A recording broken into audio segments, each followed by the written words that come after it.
The original Ninja Turtles movie from 1990 turned 35 this year, and both the movie and its many tie-ins were amazing. Lots of toys were released in tandem with the movie and throughout 1990, and we got food tie-ins, the VHS and the soundtrack, and we got the movie star figures released for secret use a year later. And in this video we will also explore more recent merchandise based on the movie, like the NECA figures for example, and much more. Let's get into it. Ninja Turtles is a very interesting movie when it comes to its tie-ins, because while it had plenty of tie-ins and promotions at the time it came out, there were many missing products you would expect, like action figures using the movie's designs, and video games based on the movie. The reason for these omissions was due to the movie's intense moments and its action scenes that scared off many licensors away from the film. Essentially, these people thought the movie was very violent. For context, this movie was produced by Golden Harvest Films, and they did it with no backing from any major studio, so for all intents and purposes, this was an indie movie, and therefore they had a lot of freedom and very talented people working on it. So director Steve Barron and all the producers and the writers ended up making a movie that was surprisingly faithful to Kevin Eastman and Peter Laird's original TMNT comics from the 1980s. And yes, the movie did have many wacky moments and it was very silly at times, but for the most part this movie was more inspired by the gritty comic books than the colorful Saturday morning cartoon. So when all the fast food companies and the toy companies like Playmates and the gaming companies like Konami and other licensors saw footage from the movie, they said no. And that is why we didn't get certain key pieces of merch for this movie, but we still got a lot of cool stuff, especially if you count later products, because we did eventually get action figures based on the movie. And we'll get to the movie star figures in a moment, but first let's see what Playmates did that year for TMNT. Playmates released several waves of figures that year, including many cool characters like the Fugitoid, Mondo Gecko, and the really cool looking Mutagen Man, as well as playsets and vehicles. The key item that year was the Technodrome, and that was Krang and Shredder's underground lair / vehicle, and that was something that drove all TMNT fans crazy that year. I got it a few years after its release, when I was like 4 or 5 years old, and it's one of my most nostalgic Christmas toys. It's up there with things like the N64 and the GameCube, and it got re-released recently, but I don't have it yet, and I sadly don't have my childhood one anymore either. I did recently get the repack of the Toilet Taxi though, which also dates back to 1990. As I said earlier, they didn't release any movie figures that year, but the executives at Playmates regretted that decision once the movie came out, because it was a huge box office success, and it gave them a huge boost in toy sales. As the late president of Playmates used to say, no more turtle on the shelf. They rectified this sin by making the movie star figures a year later for secret use. They made the 4 Turtles, Splinter, Foot Soldier, Tokan Razar, and the Super Shredder. And they also made figures for the third movie, like the Turtles in their samurai armor and Paige Turkle's April O'Neil. It's a shame we never got Casey or Judith Hoag's April, for example. Oh, and Tatsu, he would have been great. Maybe one day Playmates makes them, I don't know. Like what Hasbro does with Star Wars sometimes, when they make figures in the retro line of characters that Kenner never did in the 80s, and they do it in the Kenner style. So it is possible. They did repack many of the movie figures, and I have many of those, including the 4 Turtles. These figures are very cool, and the texture on the skin and the spot paint apps do give these figures a live action look. I wish the articulation was better in the shoulders, it's a little weird, like there's like a gap here. But overall, I really do love these figures. I didn't have them back in the day. I believe I had Shredder, Splinter, and the April from the third movie, which I gave to a neighbor of mine. She would come over often to play, and she liked that toy, and one day I just gave it to her.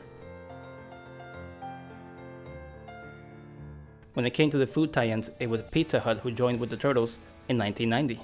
But when the movie was being filmed, they had a Domino's pizza product placement within the film. It's Domino's that the Turtles are eating early on in the movie. It's a Domino slice that lands on Splinter's face, not a slice from Pizza Hut. Pizza Hut did a tie-in campaign for the home release of the movie on VHS months after its theatrical release. There was a Pizza Hut coupon book inside the VHS tape sleeve, much like how Pizza Hut put coupons inside the Konami games at the time. However, many of Pizza Hut's campaigns were not tied to the movie itself, but to the musical tour, the Coming Out of Their Shells tour. You could buy the music tape for $3.99 at the restaurants, and you could get other goodies there, like posters and a tour book. That concept was such a weird thing that they did, but very memorable, that's for sure. And whether it's your cup of tea or not, it's an important part of TMNT history.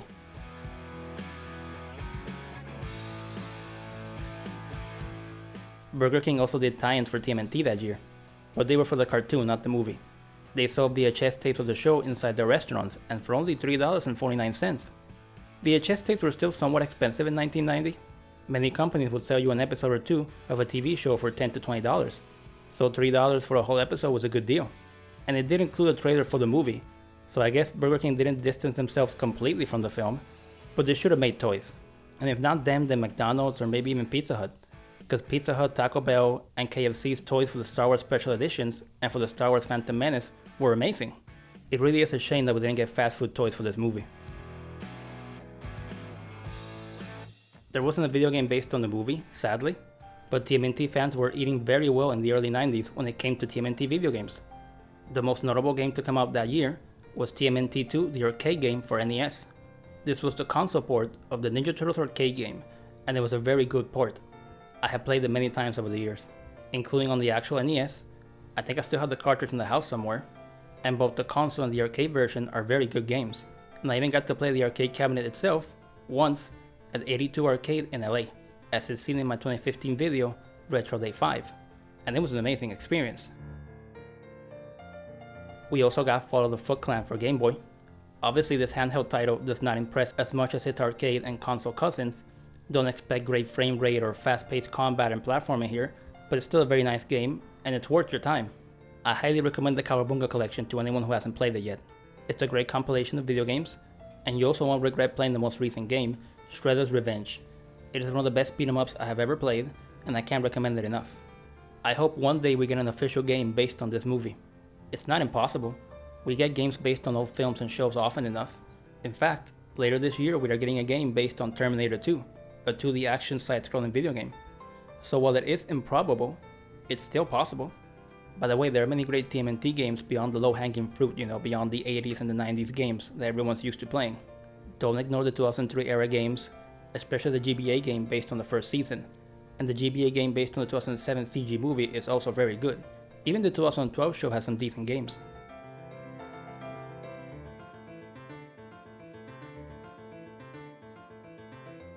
We got more than just toys and games in 1990. The VHS came out later that year, and that black cover is iconic. That image is ingrained in my mind and in my soul, and I saw that tape over and over again as a kid, and same goes for the two sequels. But if memory serves me correctly, it was the first movie that I rewatched the most, and none of us will forget the Pizza Hut coupon inside, or the iconic Pizza Hut baseball commercial that ran at the beginning of the movie. There was a comic book adaptation of the movie that was made by creators Kevin Eastman and Peter Laird. Here's the trade paperback that IDW put out some years ago. It's pretty cool, and there was also storybooks for kids, and the novelization for older readers, and a sticker album was also made for the movie, and several for the show as well that year. I think the only TMNT sticker album I had was for the third movie, if I remember correctly. And there were trading cards by Topps, and they look really cool and they're very classic.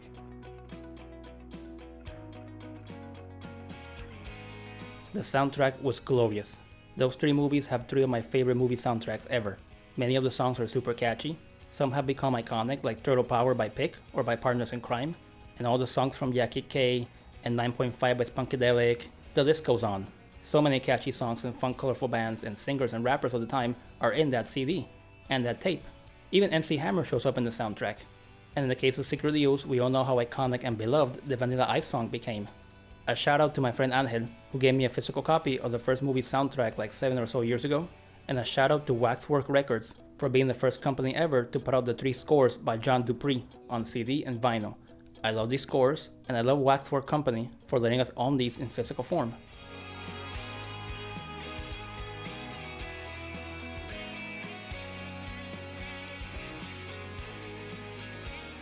The movie was being discussed and talked about everywhere. Magazines like Starlog and Comic Scene covered it, plenty of news and media outlets covered the movie, but plenty of time was sadly wasted on covering the controversy around the movie's violence. It may not have been to the levels of the Batman Returns controversy, but it was still controversial. And it would have an impact on the series, because the sequels went down a more silly and less intense route that didn't even allow the Turtles to use their weapons in combat in secret use, as this was all thanks to the parents and the press's reaction to the movie and its tone and its content.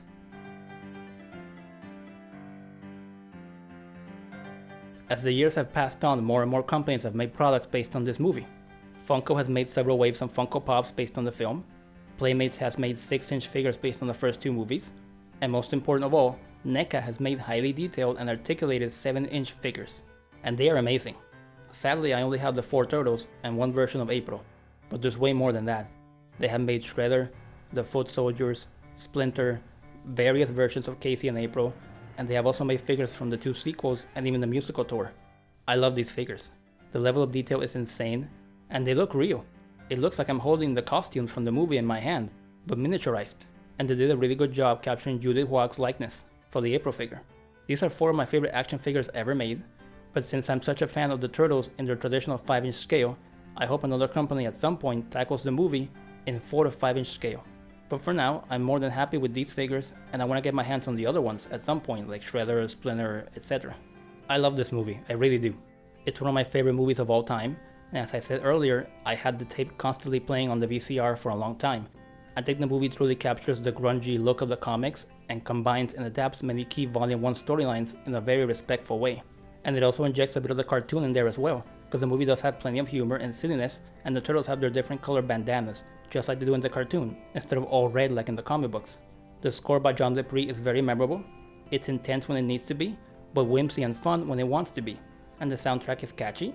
The movie is very well directed and wonderfully shot. The fights are fun, and the suits by Jim Henson look amazing. And the actors are all great, especially Judith Hoag as April and Elias Koteas as Casey.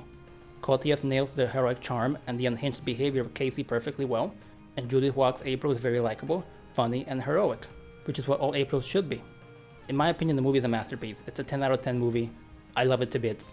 I love the movie, I love its tie-ins, like the movie star figures, and I will love this movie forever.